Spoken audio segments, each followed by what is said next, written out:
Well, it's 1 o'clock, so why don't we kick things off? Good afternoon. Welcome back again, everyone. I'm Peter Keller. By now, you're probably, my face, my voice. I'm head of the EC board, and this is our 7th weekly Zoom meeting. For those of you who are on video, many of you know Martha Overall, who's the longtime rector at St. Anne's in the South Bronx, and EC has been a longtime supporter of a number of the programs in the Mount Haven section run by St. Anne's. They've got a feeding program. They've got a children's program. They've got a clothing program, including interview clothing and other essentials. Last week, Martha arrived at church to see the message, a chalk message on the sidewalk outside of her church. She mailed it to Patrick, and it's the virtual background that you see behind me now on this EC Zoom. And it was inspiring to all of us, and it's just a reminder again that Martha and her team, like so many others across all of our programs, are really doing God's work at a time when we're all looking for signs of hope in the midst of this crisis. And in that vein, today we want to focus on some of the positives coming out of the corona pandemic. There's an awful lot of sadness and death and loss, but there are also some positive things. And one of the things that many of you might have read about is a real uptick in volunteerism. You may have seen there was an article in the Times that cited some of the encouraging numbers coming out of a response to pandemic, an overwhelming increase in the number of people volunteering at nonprofits to help their neighbors and to help their communities. The Times cited a figure that volunteerism was up almost 300% above pre-crisis levels. And we're really happy to say that we too at Episcopal Charities and our programs have seen a whole new wave of volunteers coming forward. And of course, it's our hope that once the crisis passes, these volunteers will continue to come back and help their neighbors and friends. As you all know, our programs work across what is a very, very large diocese of almost 200 churches stretching, halfway to Albany and all the way to the Pennsylvania border. But our programs work to solve problems and develop solutions so that programs can run effectively, even as they have to limit the number of clients they can serve and change how they deliver their services to adhere to social distancing guidelines. In our program office, Patrick Bergquist and S.K. Doyle are speaking with program leaders regularly. I think to them it probably seems more like they're speaking to program leaders constantly. And they're getting an awful lot of inspiration from hearing stories from the field. And Patrick and SK are offering suggestions to all of our programs about how to deal with issues of service delivery, how to deal with disruptions, how to deal with these just unimaginable challenges that they're facing. Patrick and SK also do a check just to see how volunteers are holding up with this swelling demand and to see how we can best help supplement donors across the region. I think you'll be interested in hearing some of the stories of EC volunteers helping out during the crisis. So let me turn it over to Patrick, and he can tell you some stuff that is really a bright light in the midst of all this crisis. Thanks, Patrick. All right, thanks so much, Peter. First off, I want to acknowledge the incredible work of S.K. Doyle. She's our Associate Director of Programs and Director of the Volunteer Program. As some of you know, she joined Episcopal Charities just a few weeks before we all started working from home because of the pandemic. And so it's not SK's fault. It's not SK's fault. The two are totally unrelated. But she just barely kind of got her desk figured out, and then we said, take your laptop and go home. And let's try to figure out a response to a global pandemic. And here in the epicenter in New York, how we meet that need. And so I just want to acknowledge SK's incredible work that she's done in trying to work with the program office here, but then trying to mobilize not just a financial response from Episcopal Charities that we've been working on, but mobilizing volunteers, recruiting volunteers, training, screening, going through the entire process of getting volunteers out into programs. And so I'm really grateful for her work there. Let me give you a couple of numbers to kind of illustrate. And then from those numbers, I want to kind of paint two pictures for you. The first thing is, since the pandemic has surfaced, we've had 70 plus people who have signed up to be COVID-19 relief volunteers. 70 different people they've already given over 100 hours of service. in volunteer service. And this is the interesting one. They come from 7 different states.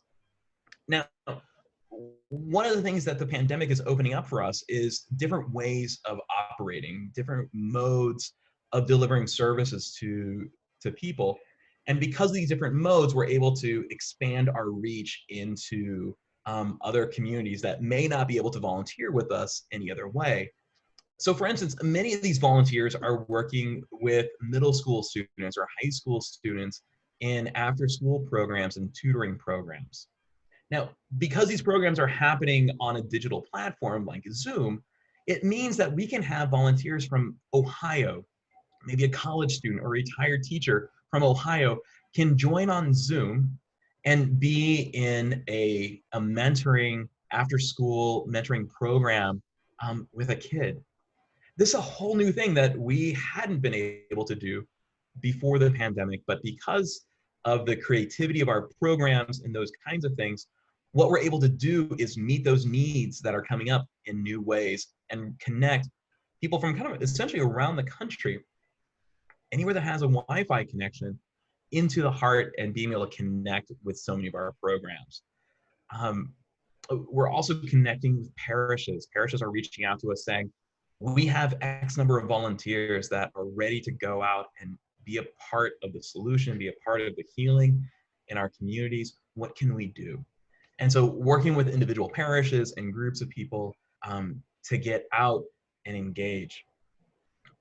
We got an email recently from a volunteer that had spent a Saturday morning at a food pantry in the Bronx.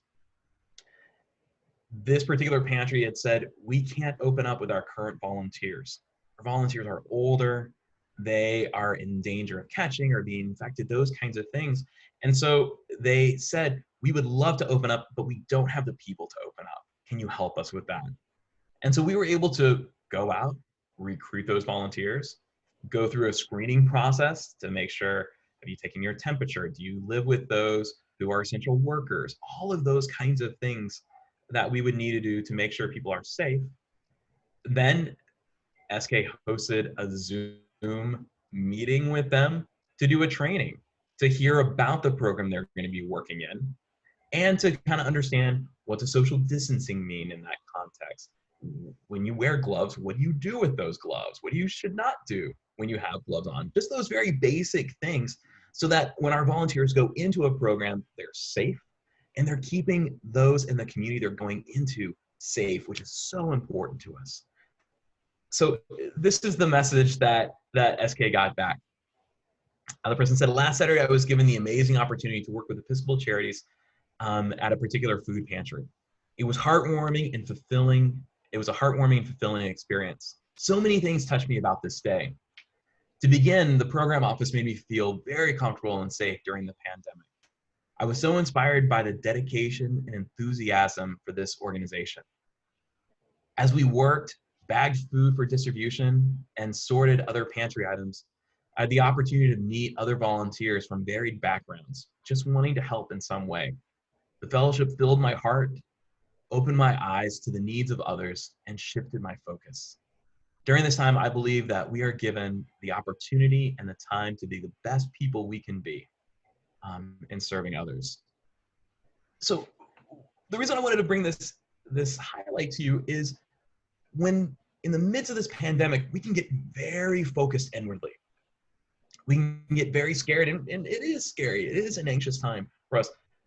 How does this impact my job? What is it going to do for my health?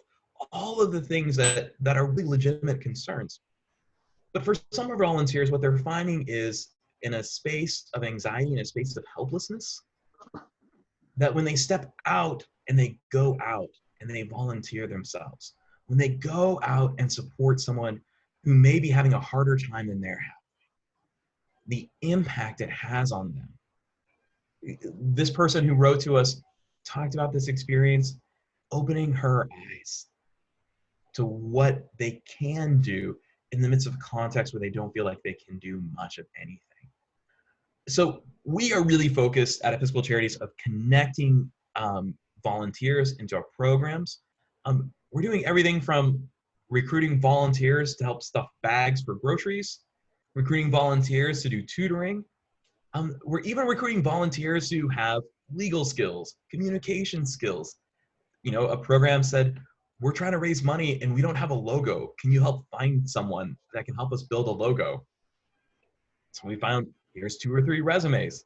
Go ahead and talk to them. And so we're working on that. We have programs who are saying we have legal questions and we don't know how to educate our community about these legal issues. So what do? We go out and we find lawyers who are willing to give their time to help communities. And so we know it has an impact on the communities in which we're partnering with and allows them to do the work that they have been given to do.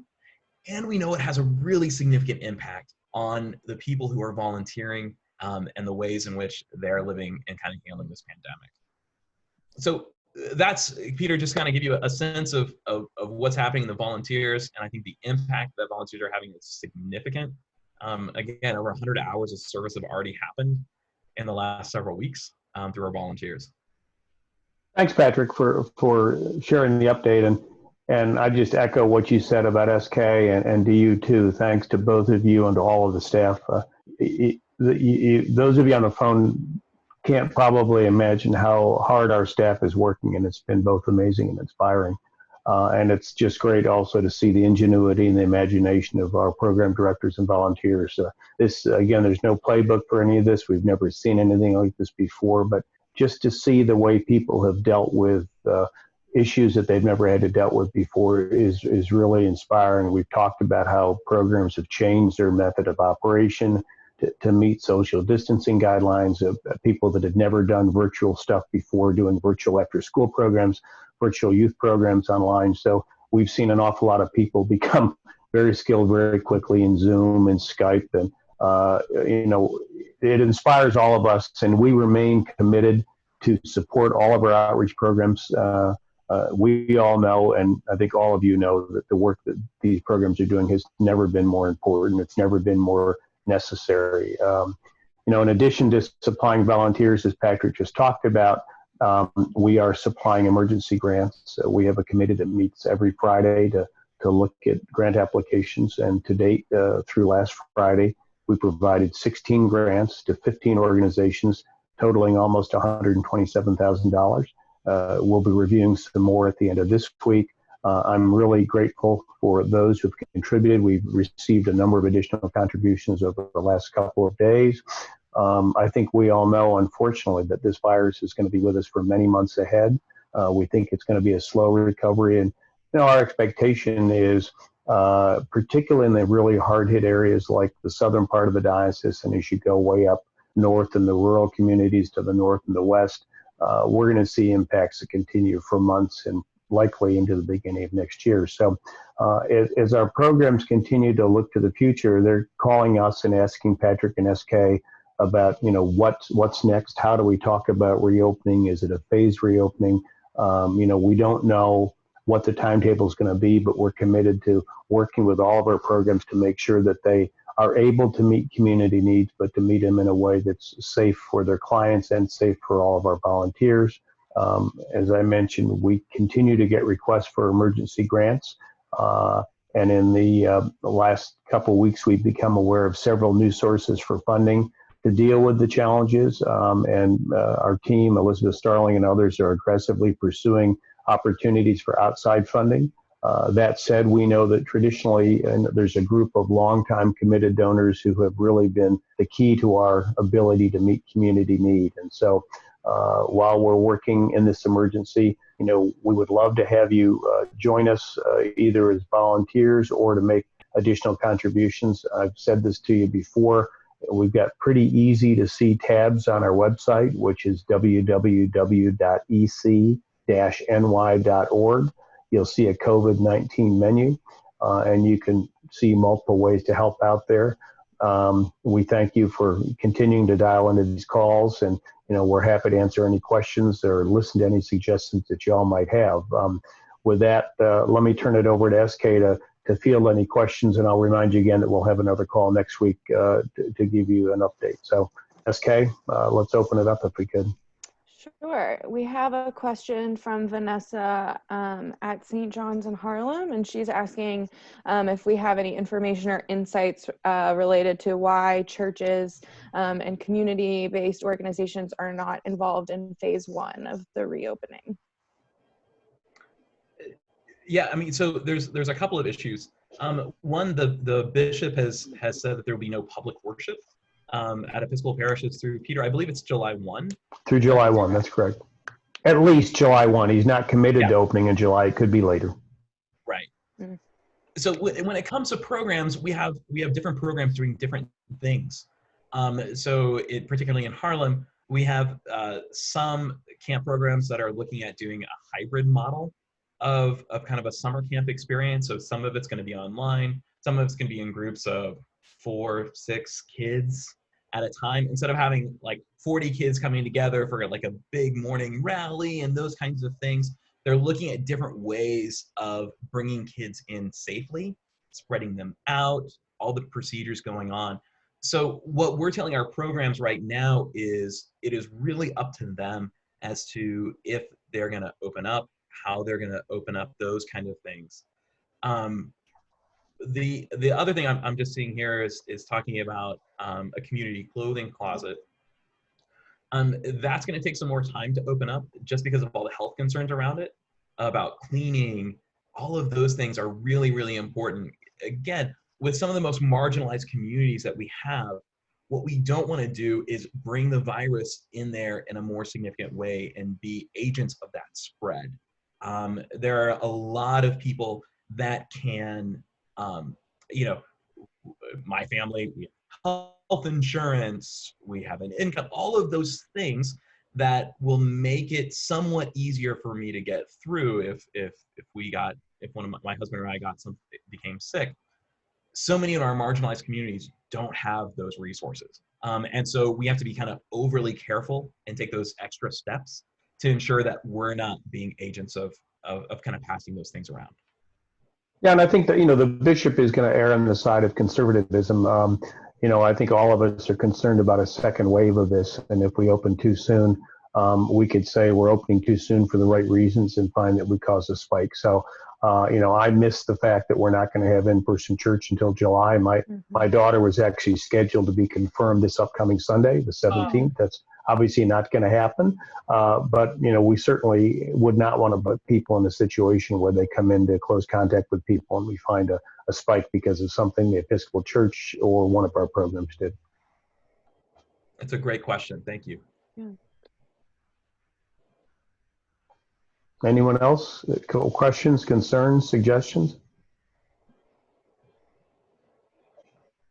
We've taken you 3 minutes past our scheduled close. So again, tune in again next week. Stay safe and healthy. And if you have a desire to volunteer, a desire to give, or just have questions, reach out to us at the website. And we're happy to help in any way that we can. But thank you for your continued support, and be well. Thanks, everyone. Have a good one. Be safe.